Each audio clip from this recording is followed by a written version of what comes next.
they didn't have any big beakers when I went to the beaker shop. Now, as you all know, there are lots of people who debunk the flat earth. Some use science, like me. I try my best, there's no need for that. And others use humor. But have you ever wondered what would happen if one of us just suddenly decided to be completely honest and answer the same tired old flat earth arguments with the same level of care as those arguments? So let's try it, shall we? Please subscribe. Have you ever stopped to question the true shape of our world? No, not even once. What the hell is even that? Daddy, chill. We've all been taught from a young age that our planet is a beautiful blue sphere. Flat Earth theory is not taught primarily because it lacks scientific evidence, well, or any evidence for that matter. The overwhelming majority of scientists, educators, and experts agree that the Earth is an oblate spheroid, supported by various scientific observations and experiments over a very long period of time. Teaching Flat Earth theory would conflict with established scientific knowledge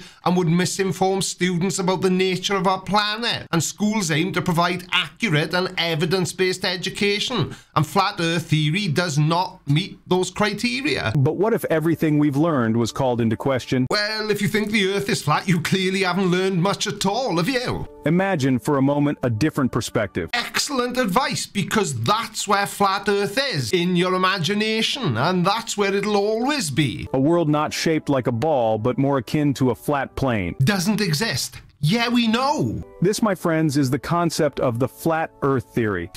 Now, a concept involves defining a problem, and as the Earth has been an oblate spheroid for roughly 4.5 billion years, there was never really a problem to begin with. But it also involves researching and brainstorming ideas. Brainstorming. Critical thinking and problem-solving skills. So that's every flat earther ever completely screwed, isn't it? Turns out there's a bit more to it than just screaming into your camera that the Earth is flat because it looks flat, even though it doesn't. A thought-provoking idea that challenges our very understanding of the world we live in. But why do you need to challenge the world we live in? What's wrong with living on a sphere? Why are you so afraid? And it turns out that... the fear of sphere is called spherophobia. But don't worry, flat earthers, you have nothing to fear but sphere itself.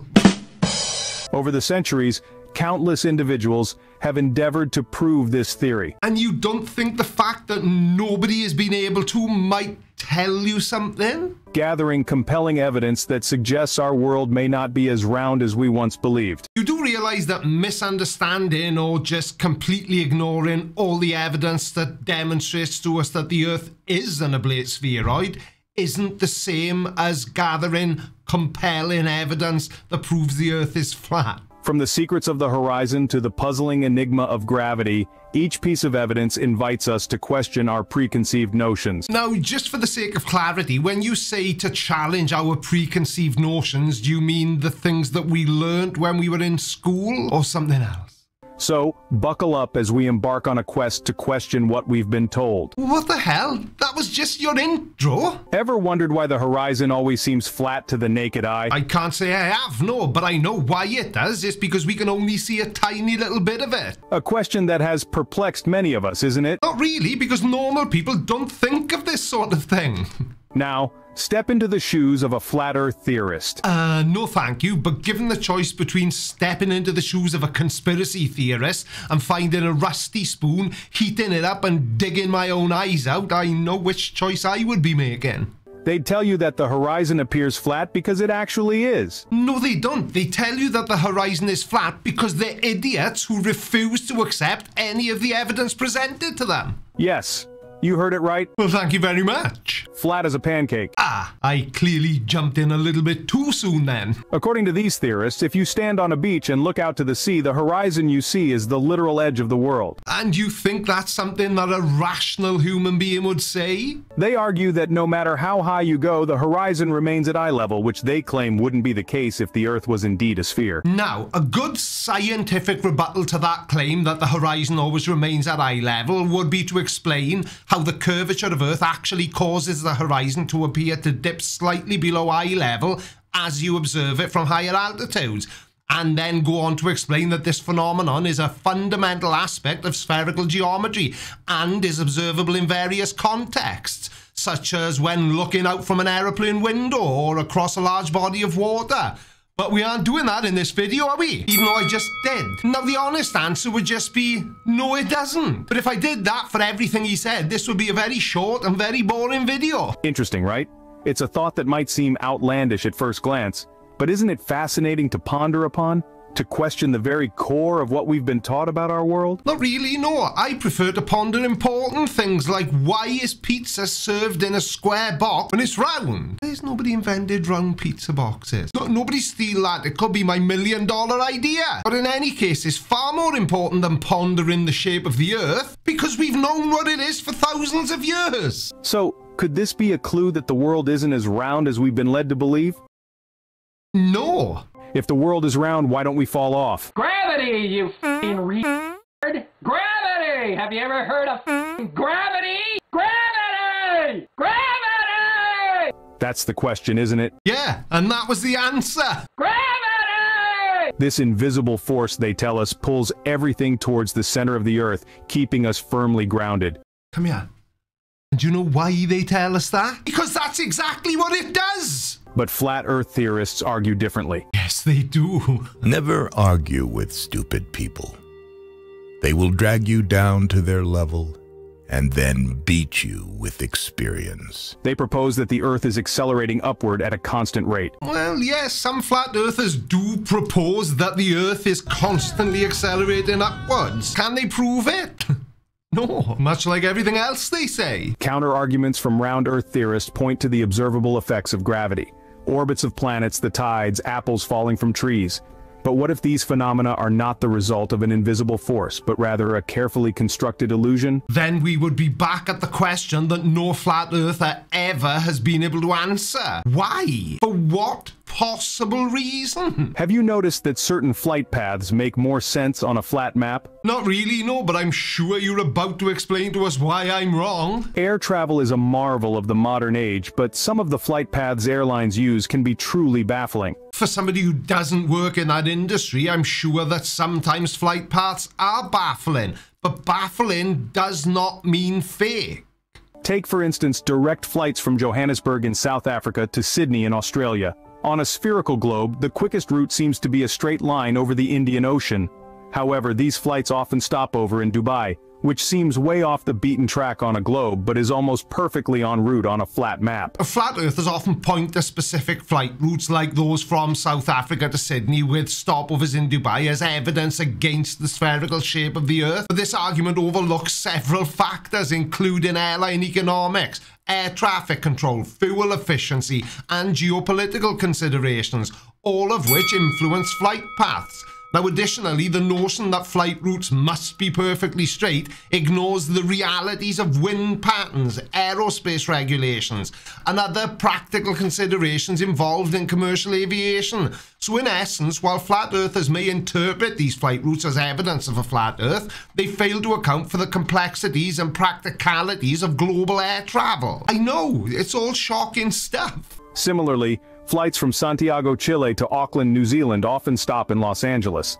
This seems like a huge detour on a globe, but on a flat Earth model, it's a straight shot across the Pacific. Well, if the Earth was flat, that would be really helpful, but it isn't, so it isn't.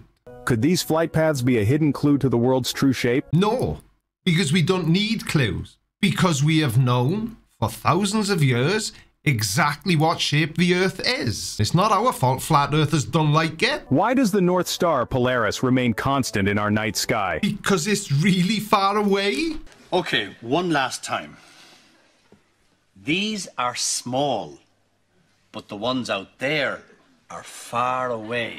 This seems to be a question that has puzzled many of us for centuries. Has it though? Now, Polaris appears to remain in the same position in the night sky because it's located very close to Earth's celestial North Pole, and this alignment makes it appear as though Polaris is stationary while the Earth rotates on this axis.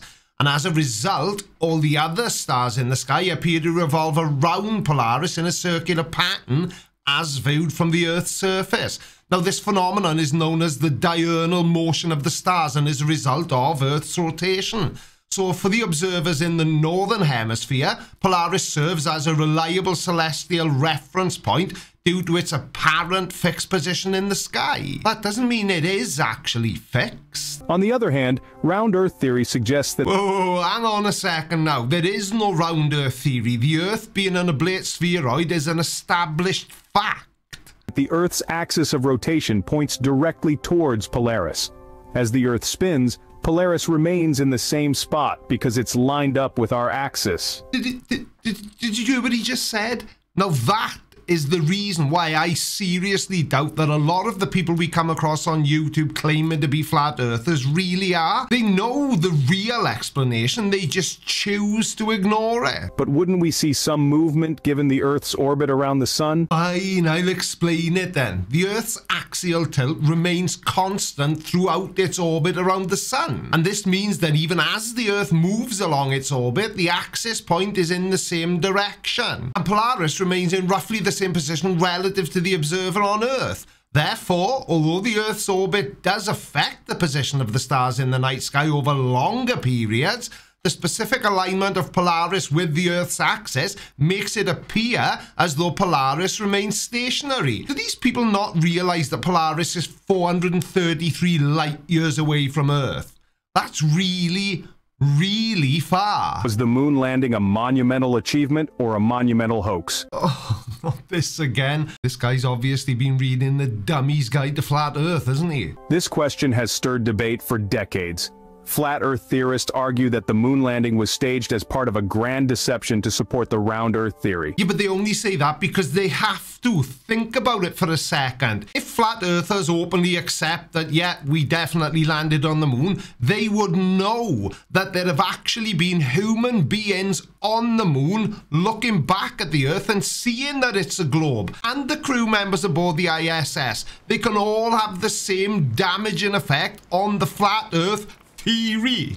They point to anomalies in the footage, like the flag waving in an environment with no air, or the absence of stars in the lunar sky. I'm knocking into it again. Everything flat earthers think debunks the moon landing has already been debunked hundreds of times. But round Earth proponents counter these claims with science. They explain the flag's movement as a result of inertia from when the astronauts planted it. As for the missing stars, they point out that the brightness of the lunar surface, combined with the camera's exposure settings, would have washed them out. See what I mean? He's doing it again. They know. They just choose to go against the grain because they think it makes them cool and edgy. What if Antarctica isn't a continent, but a wall surrounding the Earth? An intriguing notion, isn't it? No, it's a really stupid notion. Flat Earth theorists propose this very idea. Ah, so you agree that it's a really stupid notion then? They assert that Antarctica encircles the Earth, acting as a massive icy boundary that keeps everything in. This ice wall theory suggests that the Antarctic treaty system is a smokescreen to prevent us from venturing too far and discovering the truth. Yes, the Antarctic ice wall theory. You do realize that ice floats on water, so what exactly is keeping all the water on your flat Earth from just spilling out underneath the so-called ice wall? Now, let's entertain the round Earth theorists. They argue that Antarctica is indeed a continent, resting at the bottom of our globe. They cite evidence such as the circumpolar navigation around Antarctica and the satellite images that clearly depict it as a separate landmass. But what if those satellites are part of the grand illusion? So every government across the planet, every private company that's put a satellite into orbit have all ganged together just to hide the true shape of the Earth from everyone. Yeah, that's really believable, isn't it? Well, there we go then. Now, before you dash off to do whatever urgent thing it is you need to do, don't forget to smash that like button for me. Don't forget, it's the best way to let YouTube know that this was a good video and that they should show it to other people. And it's free. Right, well, I'm off to record an interview with an ex-flat earther now for this Sunday's episode of the Creaky Blinder Show. Hopefully I'll see you there. Oh, you're still here then. I hope you enjoyed this video and maybe even learned something new. If you did, then you'll probably enjoy this video as well. Don't forget to hit the like button if you haven't already and subscribe if you're new. And I will see you all again very soon or in a few minutes if you do decide to watch this recommended video. Love you, bye.